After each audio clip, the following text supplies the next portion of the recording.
5 you put on scholarship? Yeah, I was something, we talked to our guys about, investment.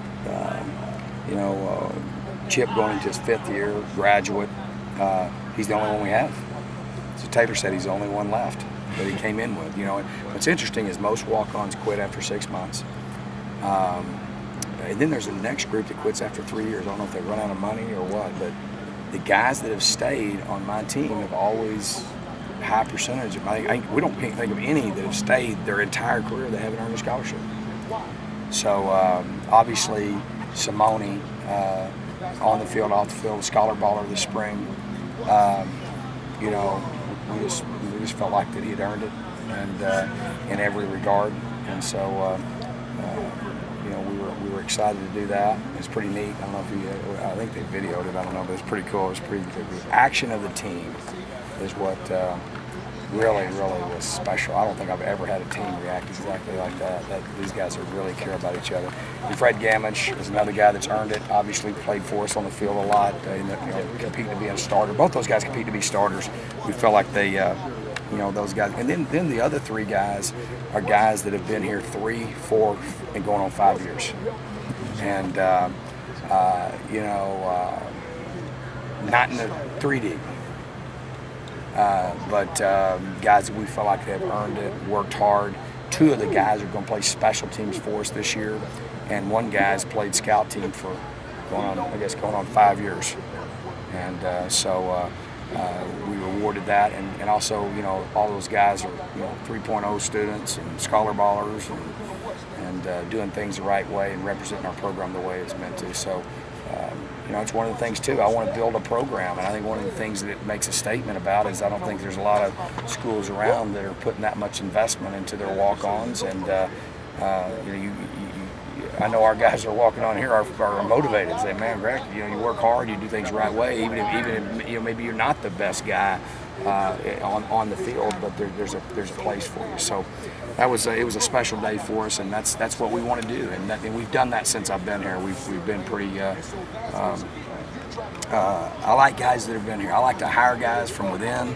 I like to promote within, and I like guys that have invested and deserve it and earned it. And I think it meant a lot to our team today. I think it did a lot for our team and our spirit. And what was interesting to me is I had more guys.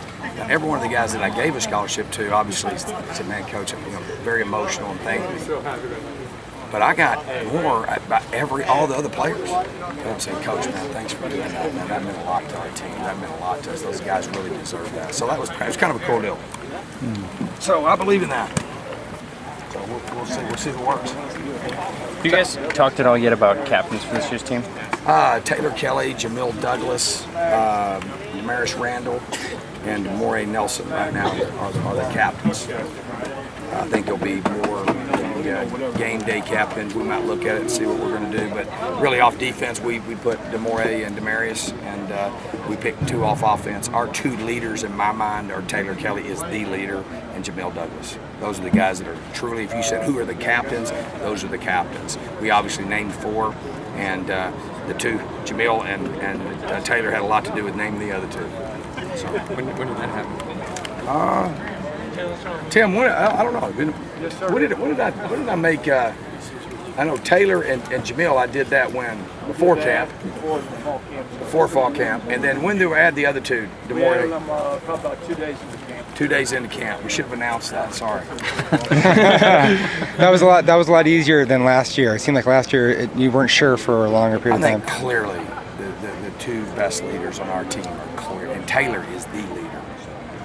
I think guys that I think are really, we got a lot of leaders on offense. I think Berkovici, guys have tremendous respect for. Jaden Strong, DJ Foster, you don't think those guys are leaders. The best players are leaders, no doubt about that. And so, whether you appoint them or not, but we did go by, we had a little what I call a primary. Not everybody gets to vote for captain, but everybody that I feel like I see it, that's doing things the right way, and that I think it's not really a total democracy. Jackson Hood not working? He had a meeting he had to go to, an appointment he had to go to. You guys got some. In terms of the true freshmen that are right now on the scout team, is that pretty much etched in stone right now? Guys like Connor Humphreys and Jalen Harvey? No. Connor and them are rotating. Okay. We're taking a different approach to scout team. We send like Chance down, we send different guys down, just get them reps and stuff, and we're going to rotate those guys. Rennell Wren's been down, Darius, but they've also been up with us. And so we're going to rotate those guys and really get better people on the scout teams is what we're trying to do. So no, and they're not separated. They're in our meetings, in with their offensive line coach, defensive line coach, and getting better.